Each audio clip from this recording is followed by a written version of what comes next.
Good. More.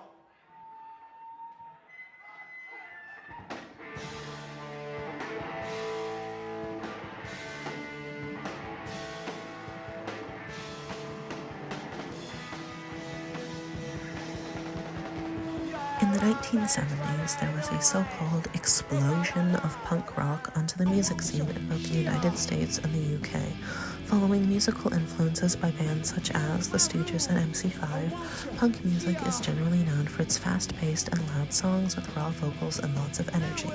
And early, bigger-name punk bands helped revolutionize the sound of punk music, such as the Sex Pistols, with their first release, Anarchy in the UK, in 1976, that helped solidify the sound of British punk, and a band called The Damned, which is the first UK punk band to release a single titled New Rose, which was notably released almost exactly a month before Anarchy in the UK, and proto-punk bands like Death, which was a precursor of punk music but still had the same sort of sound that can be heard in punk. However, punk is a whole lot more than just a music genre. Over decades, it has evolved and shaped itself into a thriving culture with all sorts of people and ideas. Punk has huge roots in do-it-yourself culture, or DIY for short, with a sort of look-down on things like overconsumerism and needless waste.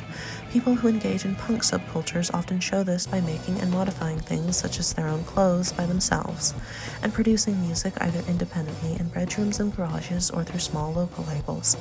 DIY culture is so ingrained in the heart of punk as a result of punk stemming from lower and working class people with less resources and accessibility than others, and as a way for anyone to be able to make a band and create music. People turn to DIY when they do not have the excess money to spend on things like fancy clothes and accessories.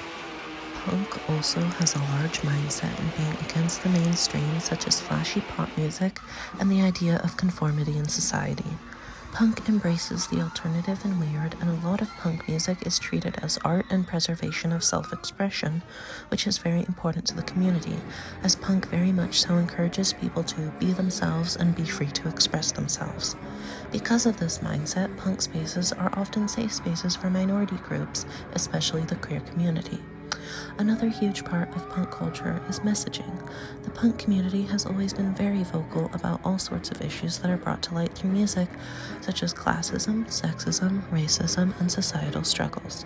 Political issues are also brought up a lot, and punk is a huge outlet for protesting, with a large focus of bands' music sometimes being on things going on in the world that they want to speak out against and bring awareness to, with bands such as Black Flag and Subhumans playing songs that mock and criticize things that include authoritarianism, capitalism, and white supremacy.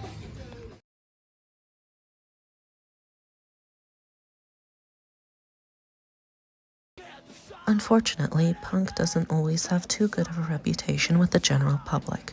It definitely doesn't help that punk shows have a tendency of being wild with the capacity to turn violent, and that can reflect badly on how people unfamiliar with the punk scene react to the culture as a whole. An example of this is the mosh pit, which is generally a group of people dancing together at the front of a show in carefree and reckless ways. Mosh pits originated in the late 1970s at California punk shows, and people tend to take these kinds of things as a message that says that punk is something dangerous and that people who are part of it are out of control and need to be toned down. Media also often demonizes punks based on the theatrics of shows and how vocal punk bands can be, and a lot of forms of media such as news and TV can be very critical of punk. Its hallmark has been violence and destruction. It is the individual statement of a generation of youth expressing their own rebellion in their own way, in terms that most outside their world don't understand, especially when it comes to scenes like this. This outbreak occurred April 29th in San Francisco. It was reminiscent of the roots of punk, violence for violence sake, art expressed as destruction. There is also the stereotype of an angsty punk teenager who hates the world and is outwardly violent and doesn't contribute anything.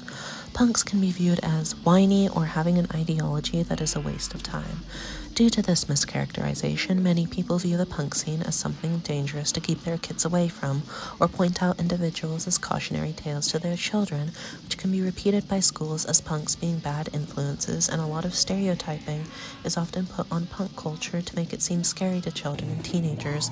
But despite that, a lot of punk spaces do care about the well-being of children and take care to keep them safe. It also certainly does not help that punk music is not very radio-friendly.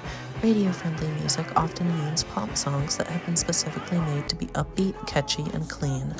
Punk music has a style that does not match up with song structures and paces that would be suitable for the radio, and many punk songs have political messaging and profanity that radio stations do not want to play, as radio is generally across the board unwilling to broadcast songs that use strong language or promote political points of view.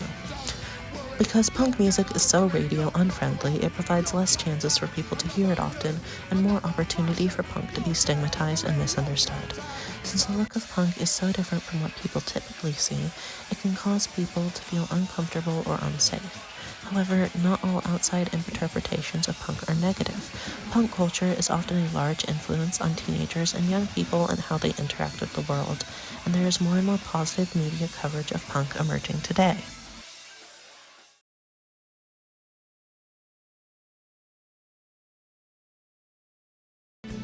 Punk has also given shape to a lot of new genres and subgenres of music.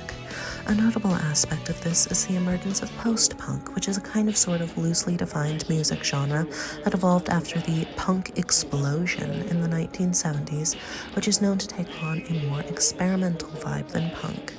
A popular, influential post-punk band was Joy Division, which was formed in 1976 after its founders were directly inspired by a Sex Pistols concert to start a band.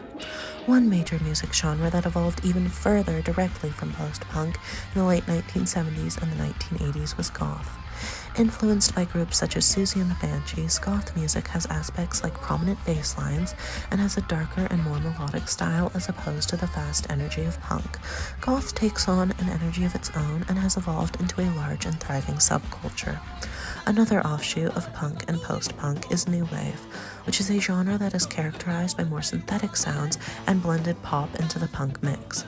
New wave is typically aesthetically more polished sounding than punk music. Overall, punk is still a massive part of the music scene today. It has left a lasting impact on society and continues to push relevant issues through to the people. It has birthed a plethora of genres and subgenres as a byproduct of its existence and continues to evolve and create new genres of music. Punk scenes and spaces are still very active, and most cities and towns have local punk bands and venues for punks to hang out, listen to live music, and hold events. In our society, punk still stands and serves as a form of community and a way for voices to be heard.